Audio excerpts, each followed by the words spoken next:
Hey folks, how's it going? It is a bright sunshiny day here in Toronto, and you might be wondering, well, what does this house have to do with chocolate and the War of 1812?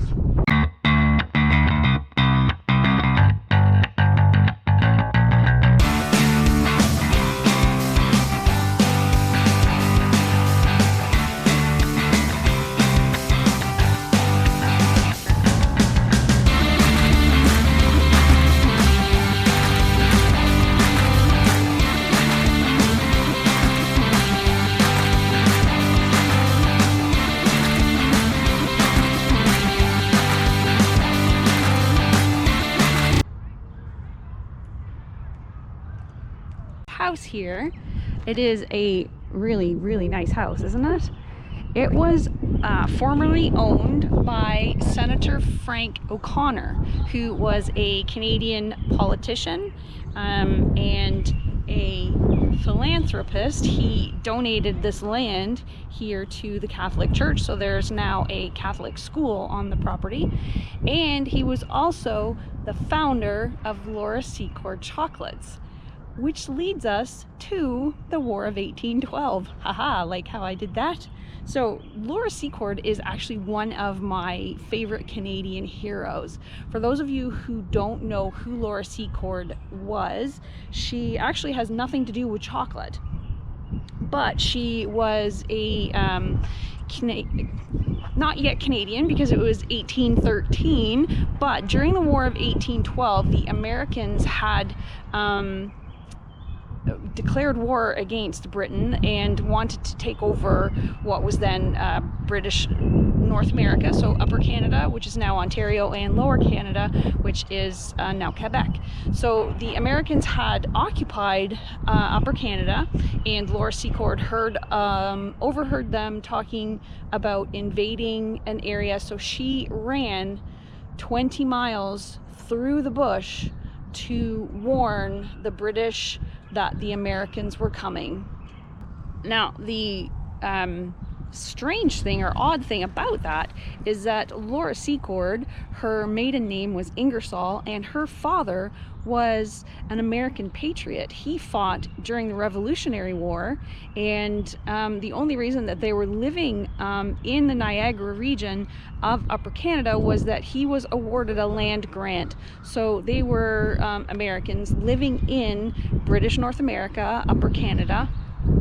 And then Laura later married a Secord who was a loyalist, so was a British loyalist living in Upper Canada. So I guess she took on his politics and was warning the British Army that the Americans were planning to attack.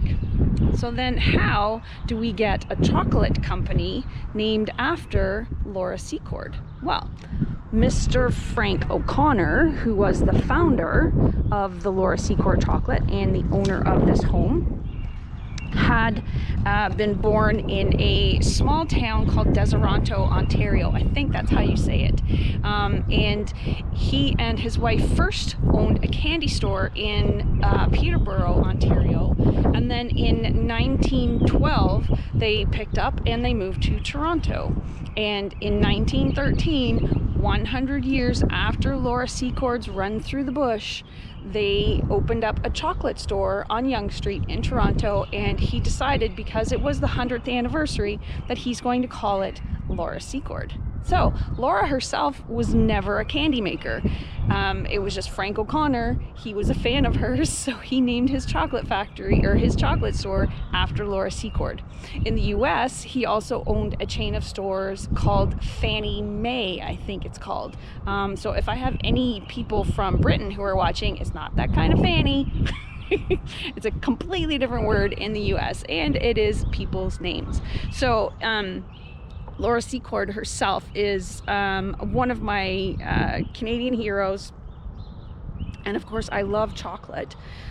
So it was really interesting for me to find out that this house, which is not too far from where I live, is an historical place and formerly owned by the man who founded the Laura Secord Candy Company.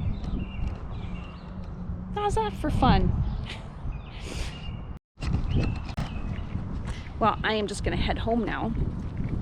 We are under stay-at-home orders here in Toronto, which you may have heard on the news, or if you watched my previous video on Thursday. The stay-at-home orders were announced, I guess, midnight Wednesday. So since Thursday morning, we've been told to stay at home. We are allowed to go out for essentials only, so grocery shopping, medical appointments, and exercise.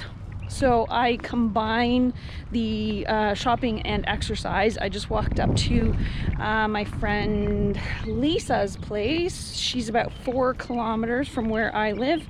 So there's my exercise. And then we went grocery shopping together. So there's the essential part of it. And it's a little bit of socializing, because we don't get to do a whole lot of that anymore. So we go grocery shopping together. How's that? Yeah, demented and sad, but social. Yeah. So I am just on my way home. The Senator O'Connor's house is just halfway between me and Lisa, so I figured I would stop there because it is such a bright, sunshiny, beautiful day today. I would stop and show you that. So thank you for watching. I hope you found that a little bit interesting. Canadian history is interesting. Believe me, it is. And, you know, it's got chocolate in it. How can you not like that? Thanks for watching. Hit the thumbs up and subscribe and share it with your friends. Thanks. Bye-bye.